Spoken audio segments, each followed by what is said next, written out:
Go Pope No again. Josh Allen jersey this week. I wonder why. So there's so much to unpack with the. First of all, my God, 4 snaps in. So we talk about the Buffalo Bill. 4 snaps in, and like the world gets flipped. That was the most surreal moment that I remember. Well, it's I'm sure Duffy didn't see it coming this way, but it was a disaster. Like it was. I don't think You he didn't thought see of Aaron that Rodgers disaster. going down for the season, but it was a disaster to come in. But let me just can we give the Jets a little bit of credit here in the sense that you're going back now to Zach Wilson, who lost his job, probably lost his position with the Jets.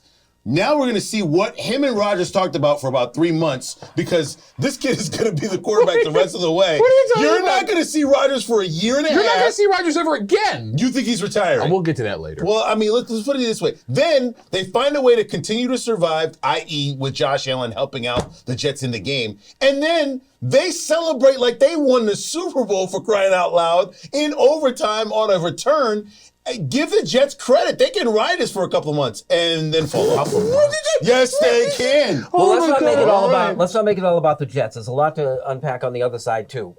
First and foremost, I guess the topic of conversation is like this deep into his career, do we actually expect Josh Allen to change? No, and here's the thing. He's good for a game or two like that every season. You just have to hope it comes at the right time, right? Like you look at what happened in Jacksonville a couple of seasons ago. Last year, he didn't really have one of those games. That loss against Cincinnati in the playoffs was a full team disaster, right?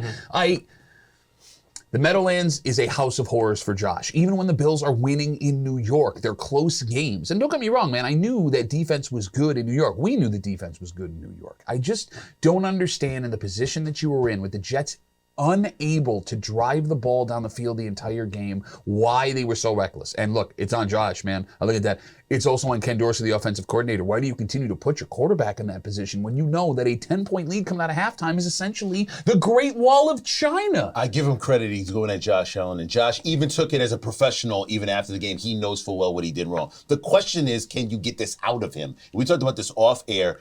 Are we at a point now where, okay, fine, Dable, a great offensive coordinator, he's gone now. Now it's Dorsey. It's the same guy. We're getting the same guy with 2 different coordinators and a head coach saying, you got to think. And he's not thinking. He's admitting he's not thinking. So do we live or die with the quarterback? But he keeps saying it, and then he keeps doing it. And as disturbing as all the turnovers were, and by the way, I think I saw this stat, it was like 37 in his last 19 games, either between fumbles or interceptions. That's a lot. Actions speak louder than words. The other thing is that he won't slide. He spent the whole offseason saying, I've got to take better care of myself, and there were really 2 or 3 plays where he absolutely had nothing to gain by taking a hit, and he took the hit. It comes down to this, and there's been a lot of breaking down all week about what do you do with Josh Allen, how do you fix this? It's unfixable unless you do this. Every game you watch where Josh Allen is comfortable, he doesn't make those mistakes. When Josh Allen is comfortable, he doesn't play reckless with his body like he does. He plays like he's trying to win the game on every single play. A mistake. That happens when he knows that he is under siege, when he knows that the other team is within a 1-possession game of him, and that's when the mistake happens.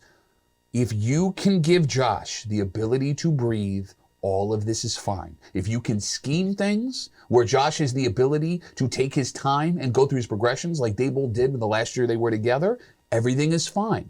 It's when he feels like he's the one that has to do it all, it goes bad. But you know, Duff, he had 6 possessions where he could have done exactly what you did on any one of those possessions, probably scored, probably taken a 2-touchdown lead in that game. That game was a close game mainly because he teams to take the entire team on his back every single drive, and you don't need to do that. No, but that's the point that I'm making. That's also on the coaching staff to say, look, we don't need to call these plays. I'm not going to give him the ability to throw a 40-yard bomb when we have a 10-point lead against Well, a give team me a that real can't drive quick the ball. answer because it's a complex question. It requires more. But is it Dorsey? Is it Allen? I know it's both. What's percentage?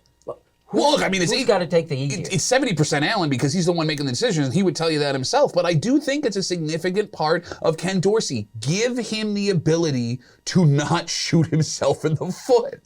Last word. Give him a running game. I've been saying it for the last 3 years. And the problem is it takes the ball out of his hands and puts more time on the clock for the defense to recover. I've been saying it for years. It's the last time I'll say it, and then I'll leave it alone. It won't be the last time you say it. You're right, I just lied. This is You're the right. Rochester Press Box.